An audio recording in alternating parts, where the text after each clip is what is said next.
tidak sehat. Alhamdulillah. Yang kurang sehat mudah-mudahan segera diberikan kesehatan. Amin. Sehat lahir maupun batin. Amin.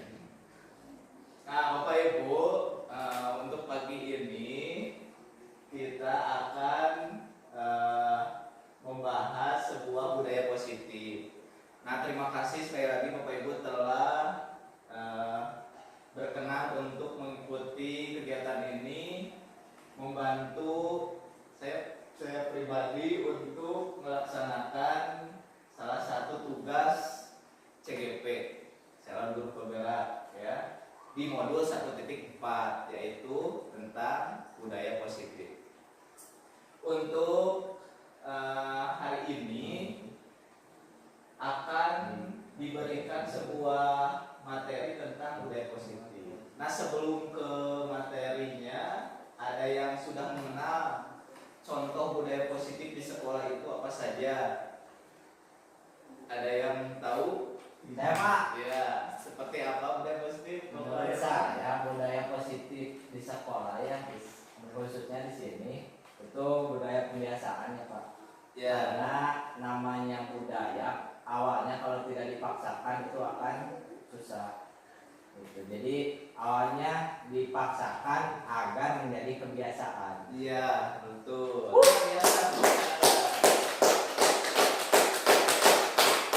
betul. Jadi budaya itu awalnya dari pembiasaan. Khususnya di SMA Darutawa kan budaya positifnya tadi seperti apa?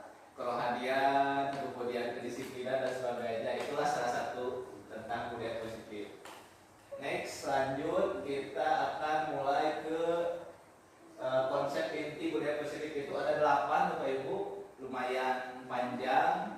Yang pertama itu kita akan mengenal tentang perubahan paradigma baru, kemudian disiplin positif, kemudian nilai-nilai kebijakan, kebutuhan dasar manusia, kemudian motivasi perilaku manusia, posisi kontrol guru, keyakinan kelas, dan segitiga restitusi. Oke, tidak menunggu waktu yang lama, kita akan membahas yang pertama terlebih dahulu, yaitu pembelajaran dengan paradigma baru. Nah, di sana ada profil pelajar Pancasila ya, yang kita kenal dengan P5 ya. Kemarin kita sudah bahas, yang pertama ada beriman, kemudian mandiri, bernalar kritis, kreatif, kemudian bergotong royong, dan berkebinekaan global. Untuk pembelajaran dengan paradigma baru Bapak Ibu merupakan pembelajaran yang dirancang berdasarkan prinsip pembelajaran berdiferensiasi. Nah, sehingga para peserta didik belajar sesuai kebutuhan berdasarkan perkembangan, kemudian sesuai teori psikologis modern untuk mewujudkan ujung-ujungnya yaitu profil pelajar Pancasila. Nah, untuk berdiferensiasi itu ada yang sudah mengenal tidak pengertian berdiferensiasi? Belum. Nah, sama ya. Sama di sini juga kita akan membahas tentang berdiferensiasi. Yang pada intinya berdiferensiasi itu adalah pembelajaran yang berpusat pada murid. Ya, kalau bahasa Inggrisnya itu adalah student center ya. Nah, kalau misalkan dulu, gitu ya, kalau zaman dulu itu kan sering ada membahas tentang berpusat pada guru. Nah, itu diubah paradigma itu menjadi berpusat pada murid sesuai dengan pemikiran Ki Hajar Dewan Nagara. Nah, itu ya. Nah, kita mengenal pengertiannya. Pembelajaran berdiferensiasi adalah pembelajaran yang memberi keleluasaan pada siswa untuk meningkatkan potensi dirinya sesuai dengan kesiapan belajar, minat, dan profil belajar siswa tersebut. Ya. Kalau contoh berpusat pada murid, mungkin Bapak Ibu sudah melaksanakan gitu ya, melaksanakan seperti mungkin mengerjakan tugas kelompok dan sebagainya, berpendapat, kemudian minat bakat sesuai kebutuhannya itu sering dilaksanakan. Lanjut. Nah, ini ada miskonsepsi tentang teori kontrol. Di sini mungkin dari gambar sudah jelas ya. Dari gambar itu ada dua ilustrasi orang ya. Yang pertama itu menjadi apa? Yang ini Guru yang nah, ini seperti siswanya dan ini gurunya. Nah, ini miskonsepsi kalau dulu gitu ya. Sekarang dirubah gitu ya. Ilustrasi guru mengontrol murid. Ilustrasi bahwa kritik dan membuat rasa bersalah mampu menguatkan karakter. Ilusi bahwa orang dewasa berhak memaksa. Ilusi bahwa semua penguatan positif itu efektif dan bermanfaat. Nah, ini miskonsepsi kurang tepat gitu ya. Seharusnya tadi harus berdiferensiasi, harus berpihak pada murid, memberi keleluasaan sesuai dengan kurikulum sekarang, yaitu kurikulum Merdeka. Lanjut. Untuk selanjutnya itu mengubah paradigma stimulus respon ke pendekatan teori kontrol. Di sini ada stimulus respon, di sini ada teori kontrol. Nah, ini berbeda ya, bisa dilihat. Yang pertama, realitas kebutuhan kita sama. Kalau teori kontrolnya, realitas kebutuhan kita berbeda. Semua orang melihat hal yang sama, setiap orang memiliki gambaran berbeda. Jadi kebiasaan kita itu melaksanakan di sini stimulus respon. Hal yang harus dilaksanakan itu seperti teori kontrol, seperti itu. Lanjut. Nah, kita masuk ke disiplin positif.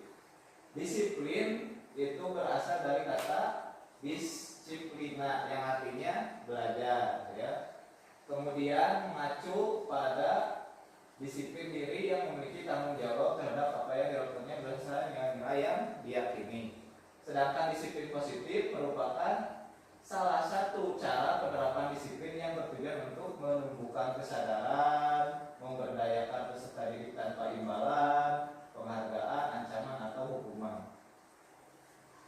Kebiasaan kita itu memberikan sebuah reward itu untuk menggugurkan misalkan kewajiban karena siswa itu berprestasi, itu boleh-boleh saja. Tetapi kalau misalkan reward itu terus diberikan terus menerus, itu kurang baik Bapak Ibu ya, sehingga bisa menjadi reward itu menjadi sebuah bumerang ya, bumerang untuk guru tersebut. Jadi kesimpulannya di sini sebagai pendidik, tujuan kita adalah menciptakan peserta didik yang memiliki disiplin diri sehingga mereka berperilaku mengacu kepada nilai-nilai kebajikan universal dan memiliki motivasi intrinsik dalam perubahan perilaku ke arah yang lebih baik. Intrinsik itu berarti dalam diri pribadi, jadi kemauan pribadinya, bukan misalkan dari ekstrinsik. Misalkan kalau ekstrinsik itu guru terus memberikan misalkan saran, arahan dan sebagainya. Jadi tidak ada kesadaran dalam diri pribadi. Lanjut. Nah, di sini masuk ke nilai-nilai kebijakan. Ya. Nilai-nilai yang disepakati bersama lepas dari suku bangsa agama. Contoh nilai kebajikan institusi atau organisasi itu ada 3, Bapak Ibu. Profil pelajar Pancasila yang kita kenal, Ibu Primary Program, keterampilan hidup, life skill. Tapi untuk di yang tahun sekarang itu digembar-gemborkan yaitu tentang profil pelajar Pancasila. Ya. Lanjut. Kemudian ada kebutuhan dasar manusia. Kita mempunyai kebutuhan? Pasti punya ya. Pasti saudara-saudara mempunyai kebutuhan. Jadi kebutuhan dasar manusia itu adalah segala segala sesuatu yang kita lakukan untuk mendapatkan apa yang kita inginkan. Nah, jadi segala sesuatu yang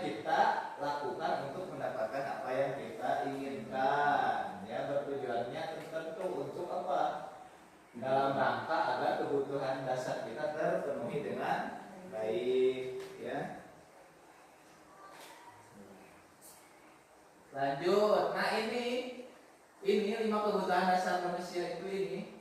Yang pertama itu bertahan hidup. Ya. Alhamdulillah masih diberi kehidupannya oleh Allah Subhanahu wa taala yang harus kita syukuri itu.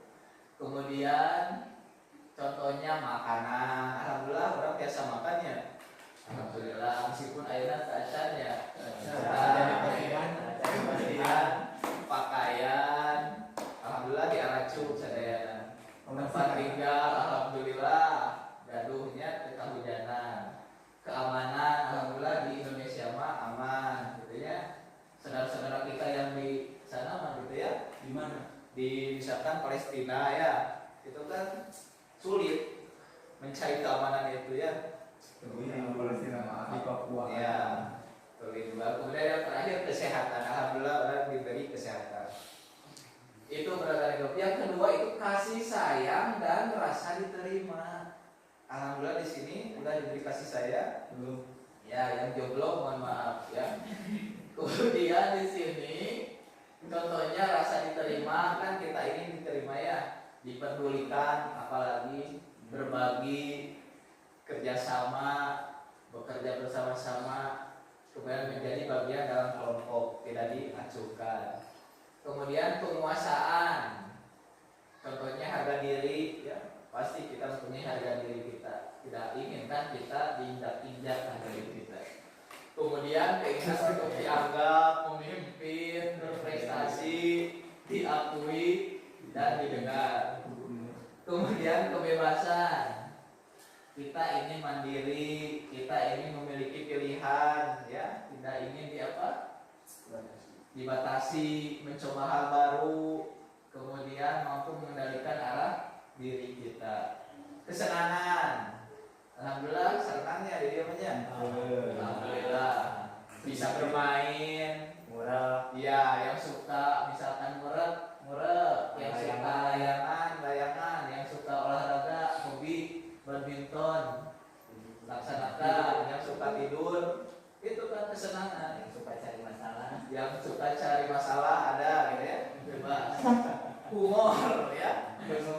Nah ini, humor kan tidak serius gitu ya, tetapi bisa menempatkan di tempat yang pas gitu ya humor ini. Antusiasme, alhamdulillah ya, kita antusiasme dalam bekerja, tertawa. Alhamdulillah kita bisa tertawa untuk melepaskan misalkan kejenuhan dan sebagainya. Lanjut, motivasi perilaku manusia. Nah ini ya, ada ekstrinsik, ada intrinsik. Kalau motivasi ekstrinsik itu adalah untuk menghindari ketidaknyamanan seperti naon, hukuman ya, kemudian untuk mendapatkan imbalan penghargaan dari orang lain. Nah ini ekstrinsik teh. Kalau misalkan intrinsik itu apa? Menjadi orang yang mereka inginkan dan menghargai diri sendiri dengan nilai-nilai yang mereka percaya. Lanjut.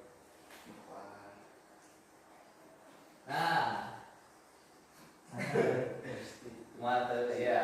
Nah di sini ya ada 3, ada hukuman, konsekuensi, dan restitusi. Nah bayangkan saja kita di posisi yang mana lah gitu ya. Kita sebagai guru suka di posisi yang mana?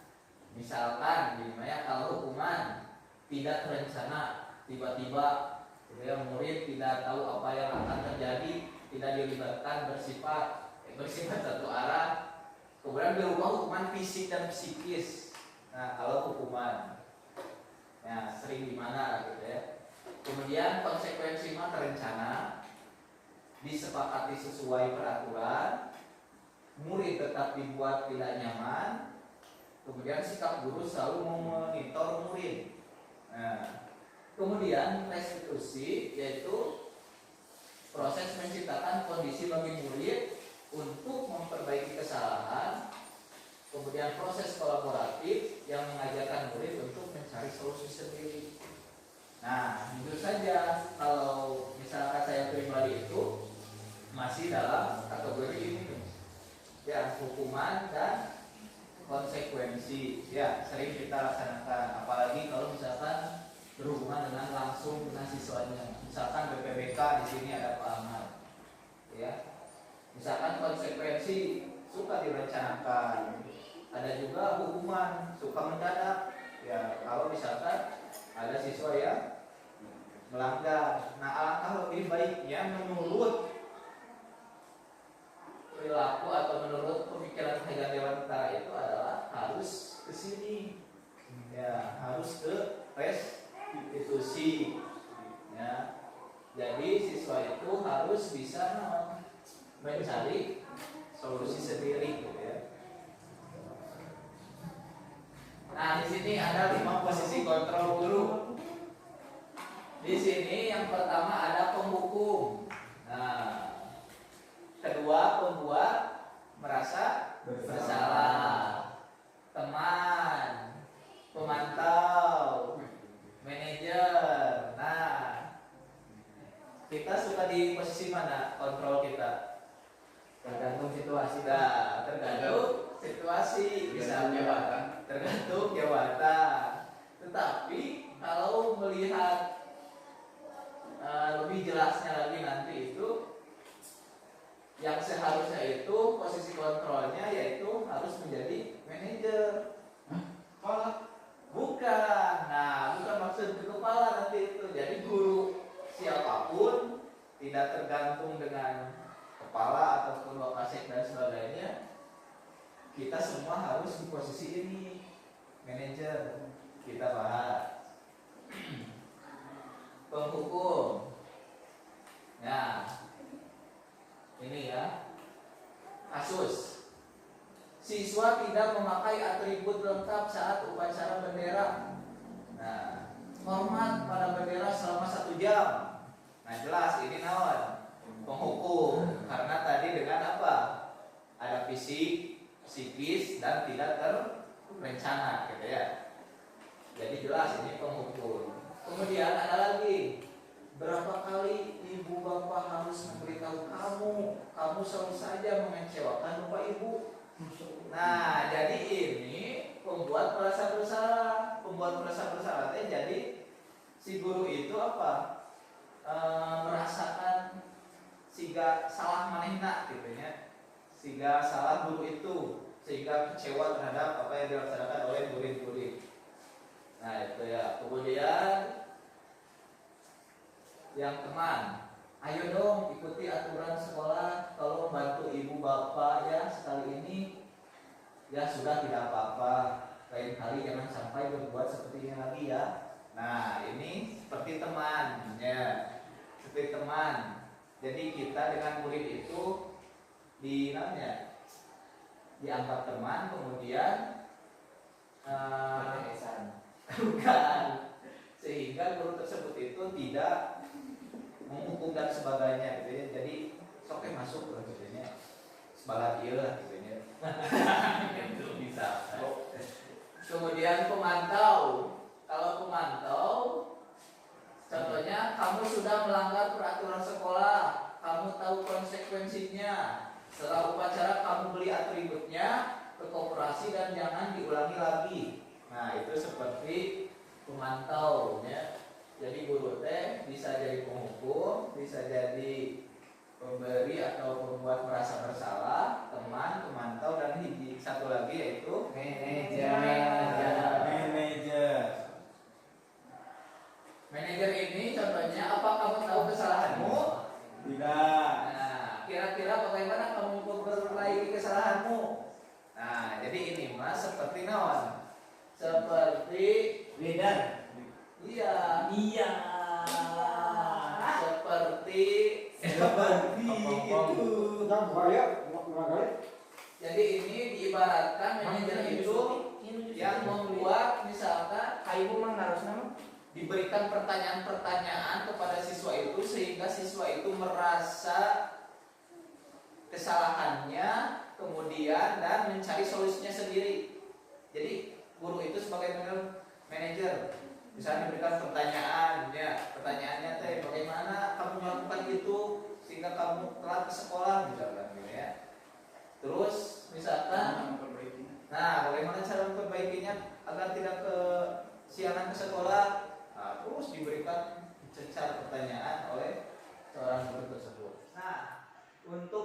selanjutnya yaitu tentang keyakinan kelas, Bapak Ibu ya. Nah, mengapa keyakinan kelas bukan peraturan kelas? Karena kalau di peraturan kelas itu biasanya suka ada kata-kata yang negatif. Misalkan seperti apa? Tidak, gitu ya, jangan. Nah, kalau di keyakinan kelas itu berbeda, Bapak Ibu ya. Jadi kalau misalkan di keyakinan itu tidak boleh ada kata tidak dan tidak boleh ada kata jangan. Ya, contohnya seperti ini. Tidak boleh merokok di sekolah, misalkan gitu ya. Berarti apa? Berarti itu peraturan. Kalau misalkan keyakinan kelasnya yaitu apa? Misalkan menjaga kebersihan. Nah itu ya, menjaga kebersihan. Ya sudah bisa membedakan antara misalkan peraturan dan keyakinan kelas. Karena dengan keyakinan kelas itu Bapak Ibu, kita bisa apa? Kita bisa membuat kesepakatan bersama tanpa ada misalkan hal-hal yang tidak diinginkan. Jadi disepakati semuanya, disepakati bersama antara misalkan seluruh siswanya, antara wali kelasnya, guru-gurunya, misalkan dan seluruh murid-muridnya. Lanjut, pengertian keyakinan kelas di sini adalah dengan menggunakan keyakinan kelas, peserta didik akan muncul apa? Yang tadi, misalkan rasa tanggung jawab, kemudian karena ada dorongan dari motivasi intrinsik atau dalam diri siswa tersebut. Jadi tidak ada paksaan. Nah, misalkan cara untuk membentukkan keyakinan kelas Bapak Ibu itu bersifat abstrak, kemudian mudah diingat, kemudian dilibatkan saat membuat keyakinan kelasnya, ada gurunya, ada siswanya, misalkan ada wali kelasnya. Nah, bisa dituliskan di papan tulis dengan menggunakan sticky note gitu ya.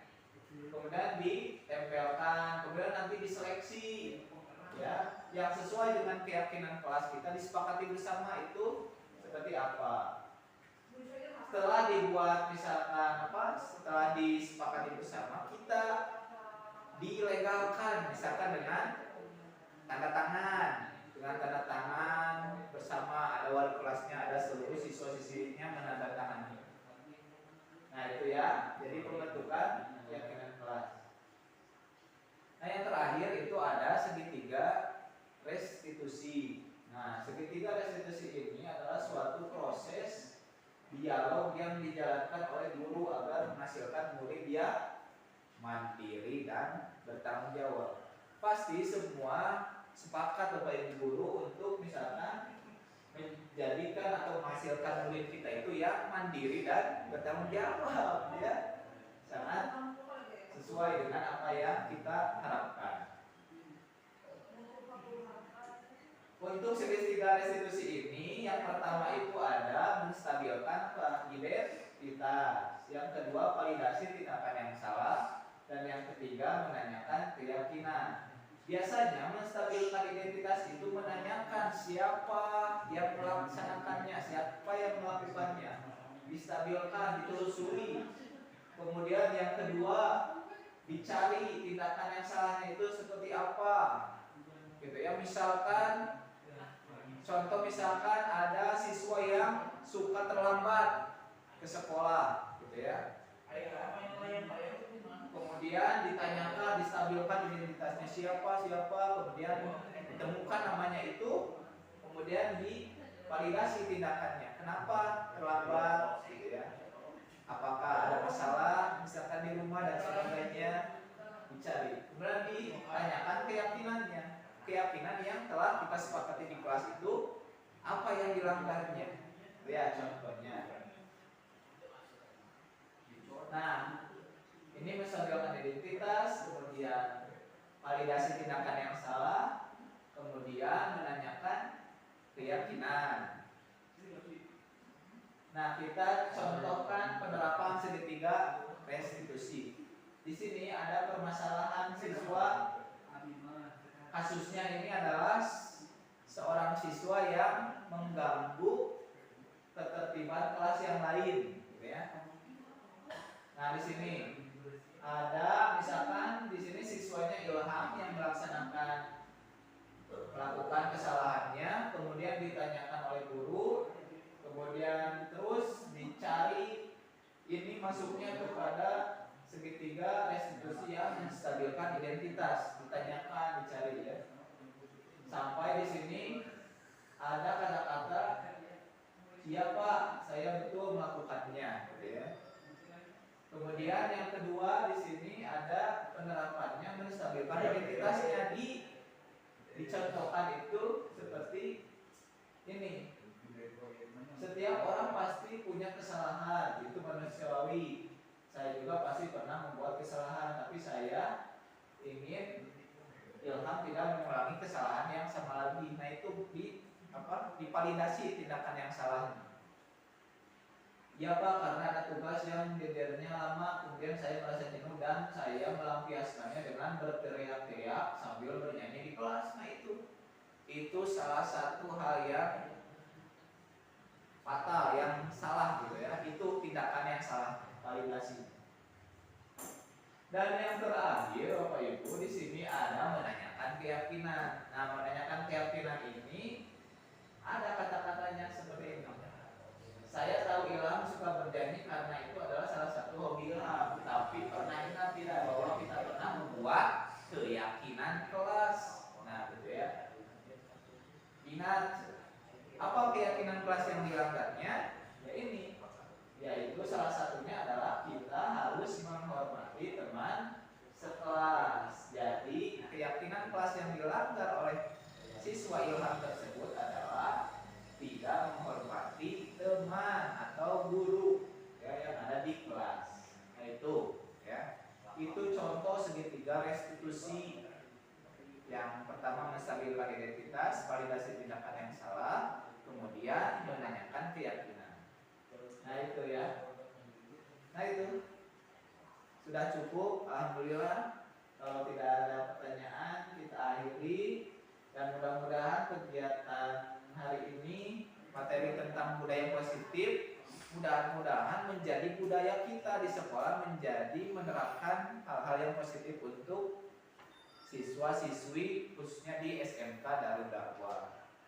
Terima kasih sekali lagi Bapak Ibu atas perhatiannya.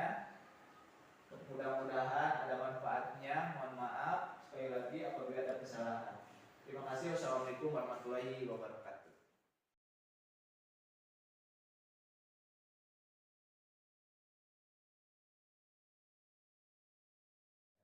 Assalamualaikum warahmatullahi wabarakatuh. Waalaikumsalam warahmatullahi wabarakatuh. Selamat pagi. Pagi. Bagaimana kabarnya hari ini? Alhamdulillah, luar biasa.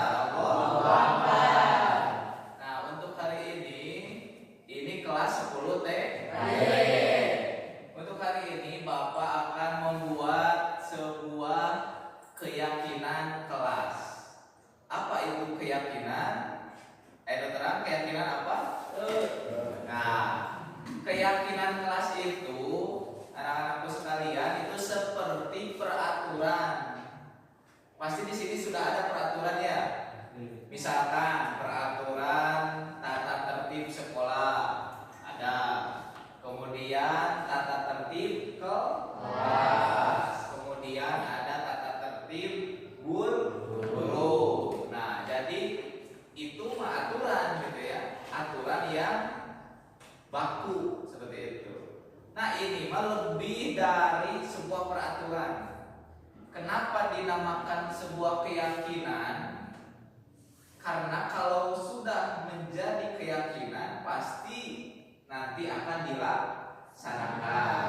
Ya, contohnya seperti kita kan beragama Islam, sudah tentu ya kita harus yakin terhadap Allah Subhanahu wa Ta'ala dan apa yang diciptakan olehnya, gitu ya. Itu sebuah keyakinan. Nah, untuk keyakinan kelas, anakku sekalian, nanti kalian bebas membuat satu keyakinan kelas kalian seperti ini ya. Misalkan keyakinan kelas itu jangan ada kata tidak, jangan ada kata jangan ya. Jadi keyakinan itu harus kata-kata positif ya. Mungkin kalian sudah lihat di pinggir jalan misalkan ya, tidak boleh membuang sampah. Nah, kemudian tidak boleh membuang kotoran di jalan misalkan gitu ya. Nah, itu kan sebuah peraturan, nggak apa-apa, tapi ini mah lebih dari itu. Jadi kata-kata positifnya seperti ini. Kalau di kelas misalkan ada teman-teman yang suka mencontek misalkan gitu ya. Nah, keyakinan kelasnya itu seperti apa? Kata-kata positifnya berarti kita ambil seperti berarti jujur ya. Jadi tidak mencontek berarti jujur positifnya ya. Tidak membuang sampah berarti menjaga kebersihan. Nah, seperti itu ya. Kemudian tidak berisik berarti saling menghargai. Nah, seperti itu. Jadi kata keyakinan itu seperti lawan katanya atau bukan lawan kata, bersamaan tapi kata-katanya harus positif gitu ya. Siapnya dapat dipahami? Ya. Nah, kita akan membuat sebuah keyakinan kelas khusus di kelas 10 TKJ. Kalau misalkan bagus untuk dilaksanakan oleh guru-guru lain boleh gitu ya. Tapi ini mah khusus dari Bapak gitu ya. Dari misalkan wali kelas boleh. Tapi di mapel Bapak, di mapel mata pelajaran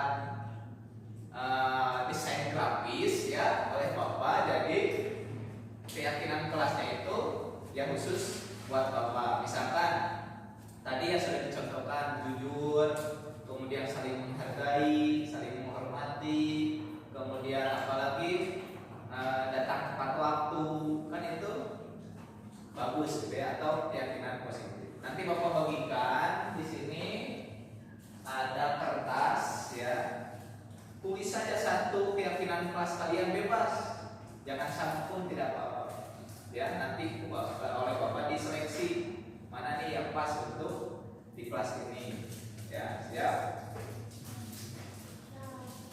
Oke. Nanti ditempelkan di papan nama ya, papan kelas. Ya. Naik kan? Nama pohon ini terus Sampai jelas. Iya, kemana sih?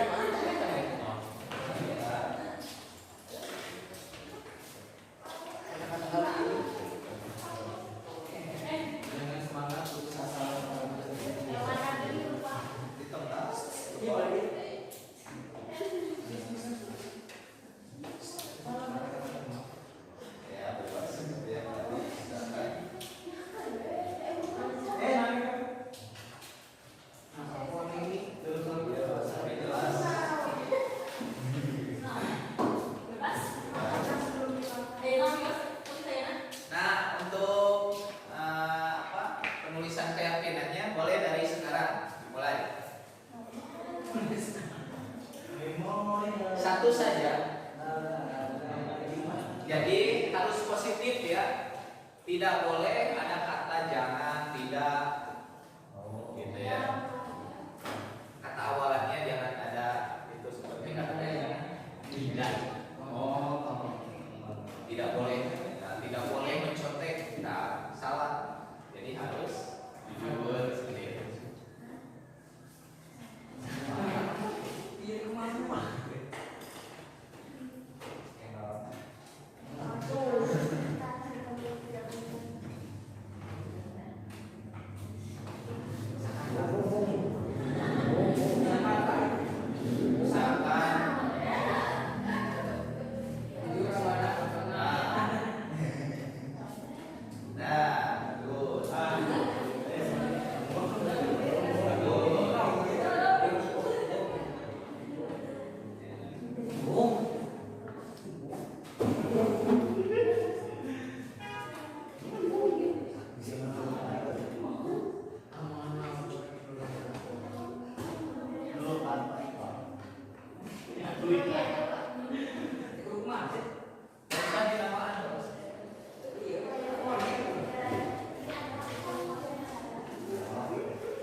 kan malu kan posisi kiri jadi ini dan dia akan lurus ya dulu tuh harus nama itu harus Nah, boleh kata harus juga boleh. harus membayar sawah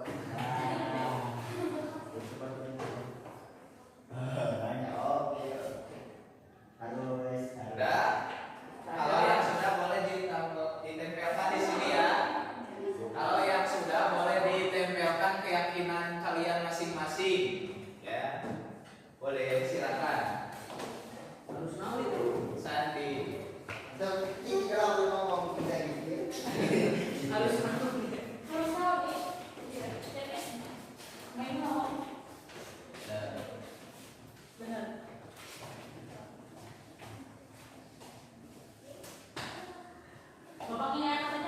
Jangan ya.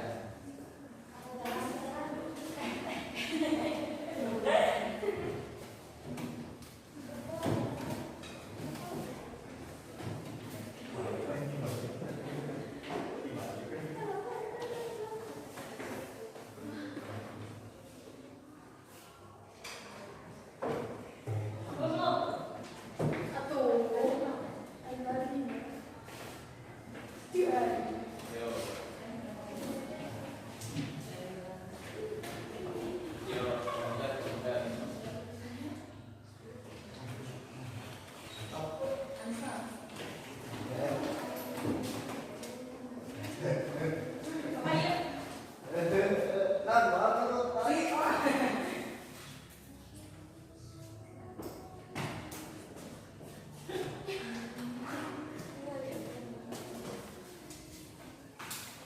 Yo,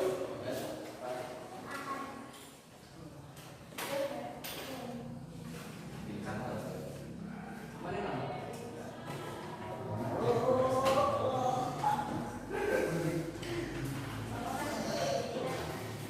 salah satu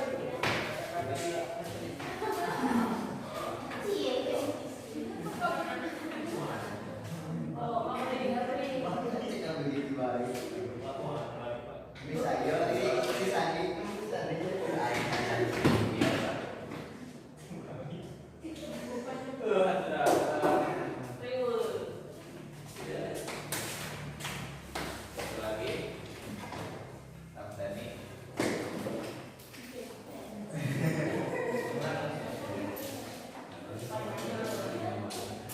Jadi gampang. juga marah sih sih sakit itu lagi kris Satu. Aduh, siapa? Berikan ini. Yo si Anking mau diseleksi. Kalau saya nak jadi cabut. Iya, anak-anak apa sama. Jadi 8. semoga lebih bisa Baik. Udah. jadi di diskon Orang belum tiba ya. Kalau itu ketinggalan bangsa pasaran.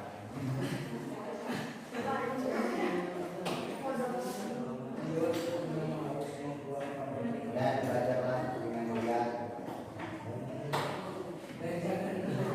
dan jangan belajar.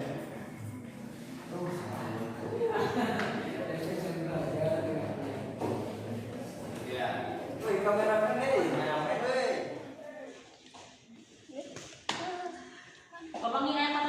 Jangan, jangan.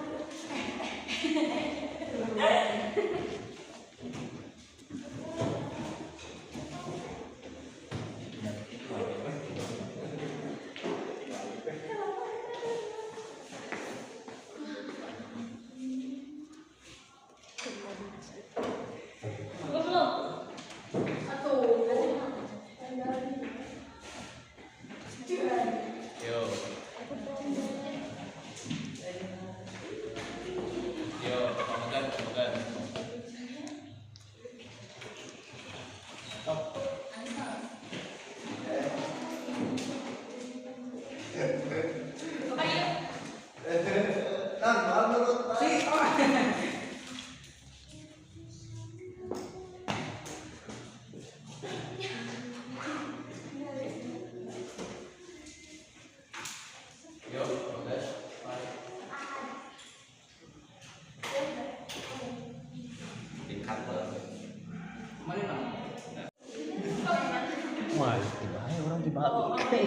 Cekap begitu balik. Aduh Pak, aku mau balik Pak. Ini saya si Sandi, kamu Sandi ya.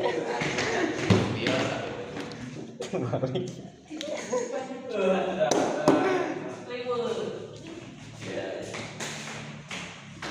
Lagi kepada seluruh siswa-siswi kelas 10 TKJ, dan untuk sekarang Bapak akan menyeleksi ya bagaimana keyakinan kalian itu sudah masuk belum gitu ya, atau masih dalam kategori peraturan ya.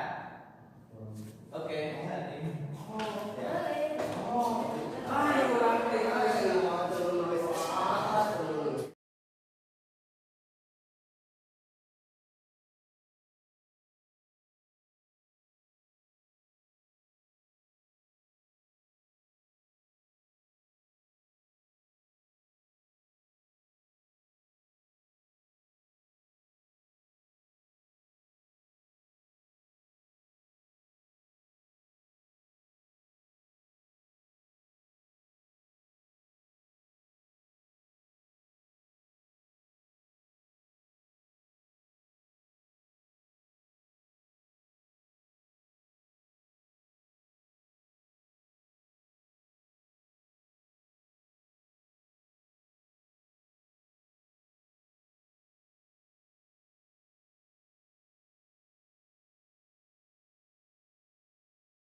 dan bukan salah ya tetapi sudah terwakili, ya sudah terwakili jawaban-jawabannya, sehingga nanti kalian sepakati ya.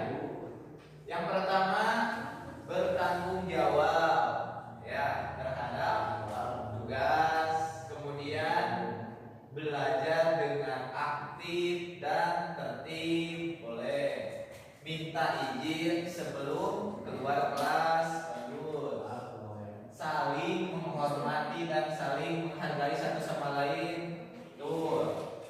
Kemudian harus selalu menjaga kebersihan serta ketertiban kelas, kebersihan jelas harus, dan datang tepat waktu ke sekolah dan masuk kelas, tuh. Jadi disiplin yang masuk ini masuk, dan harus selalu patuh dan taat terhadap apa?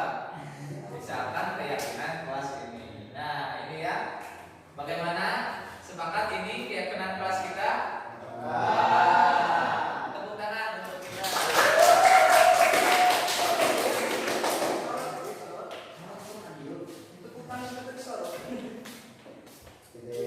Dan ini hasilnya ya.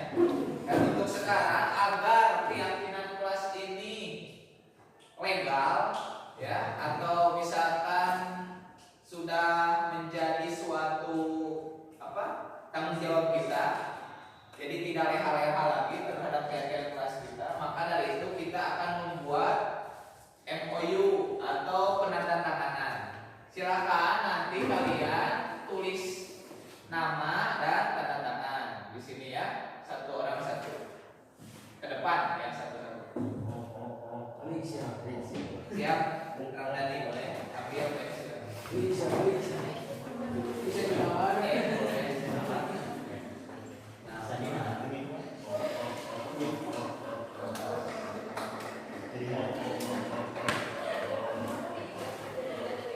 Sandi boleh di Tadi boleh dipotong.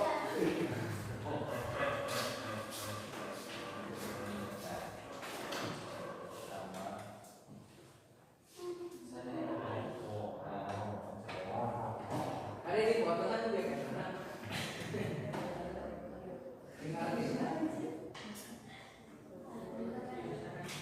ya, Bias, Raisa.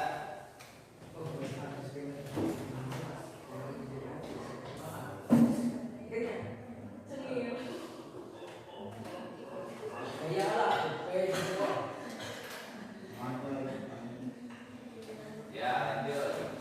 Ya.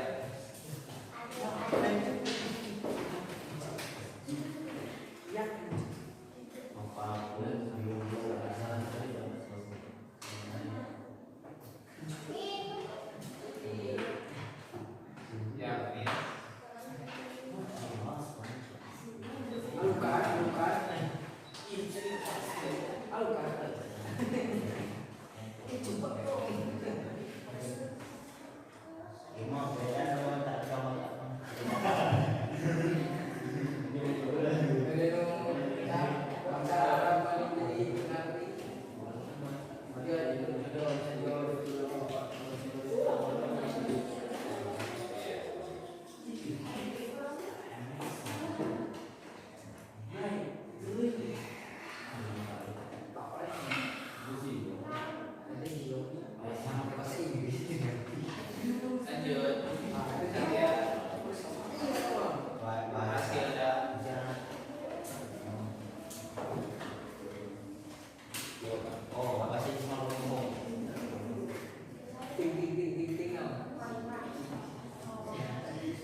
Ya, kemudian Raisa. Oh, Ikannya. Cenil. Telepon. Gaya lah tuh, kayak gitu. Ya, lanjut. Jam.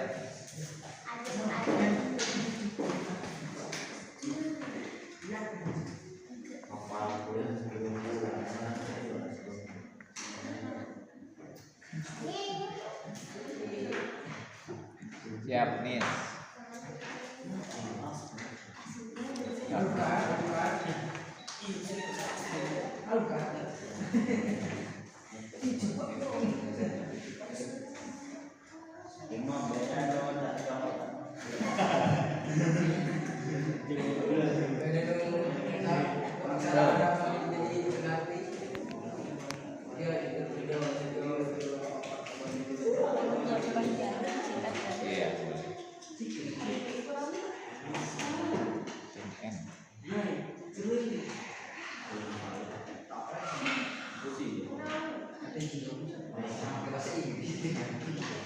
Lanjut.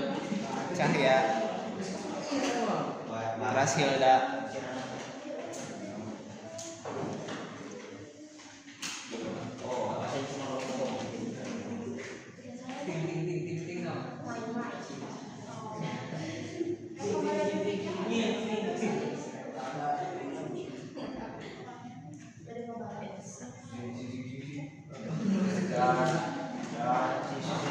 Ya, lanjut.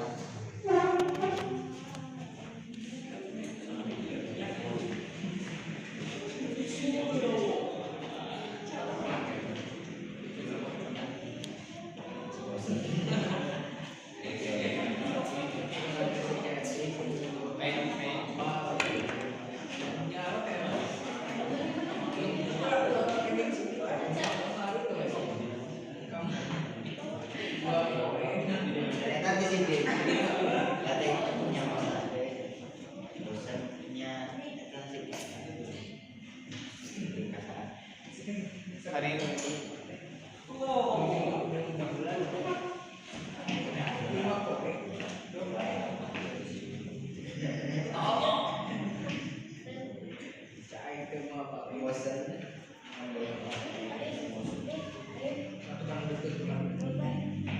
Ken.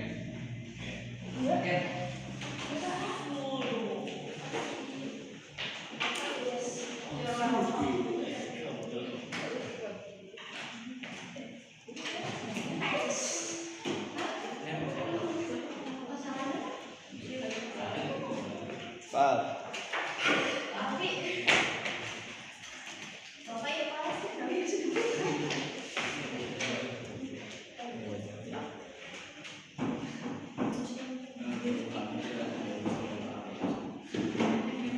Pir.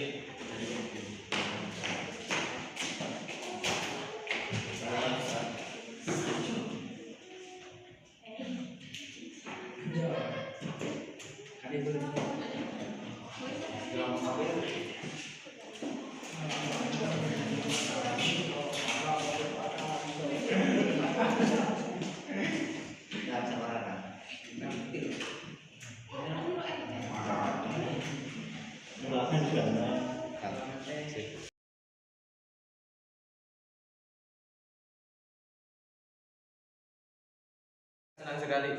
Tongkat. Sangat senang. Senang sekali.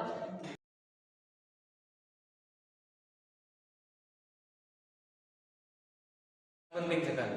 Nah, sangat penting sekali. Sangat penting sekali.